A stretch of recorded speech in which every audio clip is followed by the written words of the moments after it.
jomi an ko yajuɗo yurmede hawrindi men e sumaye. Auzu billahi minash shaitani rajim. Bismillahir rahmanir rahim. Rabbi shrah li sadri wa yassir li amri wahlul 'uqdatam min lisani yafqahu qawli.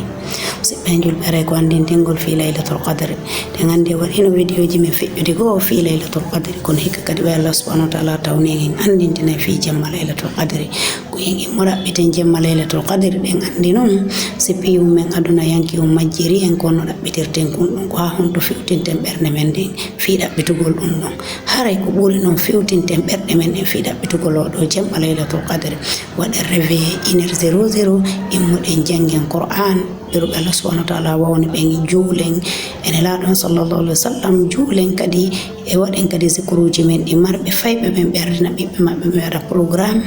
e der de do balde harbe jippini Qur'ana on si tawi no wobbe go kadi dum don ne wanaki be hare kambe kadi ko be immo be janga qul huwallahu jikiri wongol tew hiden andi wo mo jangi qul huwallahu no wayi wasi aficci Qur'anu becce tati mo jerenen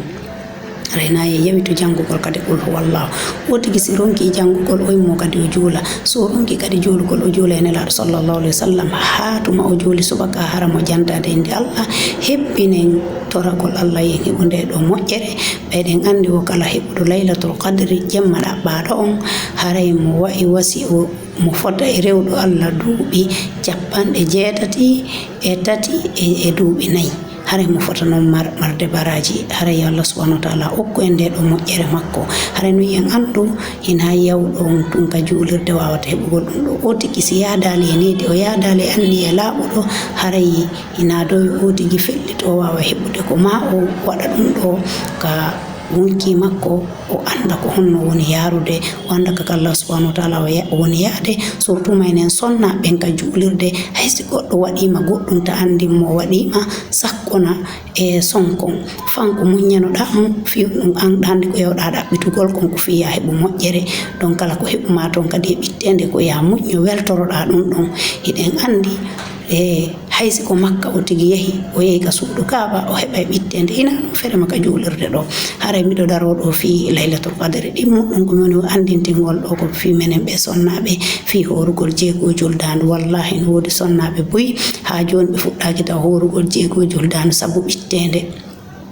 sonnabe ko harano muyninde wobbe go kadi jibina harane baali suuma e hewti harbe nyawli tigi tigi on ko duudi be nabe wata horugol suuma e be gayna be yobita kadi ko be nyawli kon be wawa kadi horugol jeego juldan jonnon karam ko men benno inni ko yo tigi attoro ko nyawli kon e o yobita dum so hoore jeego juldan kono non karam ko be men ben kadi no inni en si tawi o tigi bittuto ma o tigi bo e empêchement hara ol dum do wawa wadde o wawata hebgol jeego juldan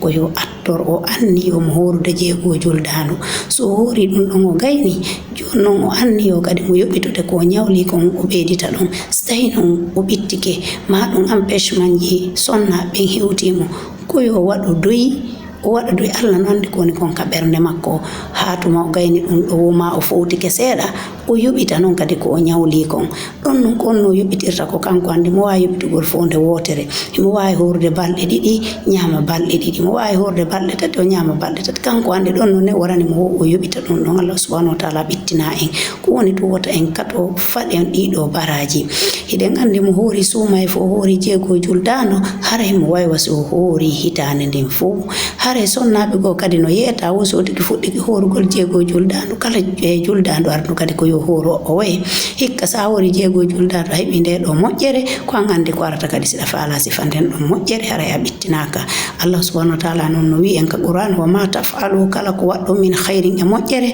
fa inna Allah la kana wala tigi bihi ende mojjere nde waddon don aliman kanko mo andi ko wonno wadirdo himo andi kadi ko waddon kon hara mi do daro fewndo do min assalamu alaikum wa rahmatullahi wa barakatuh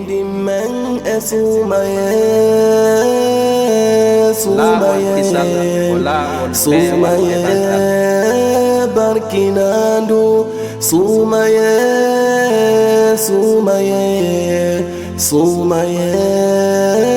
barkinando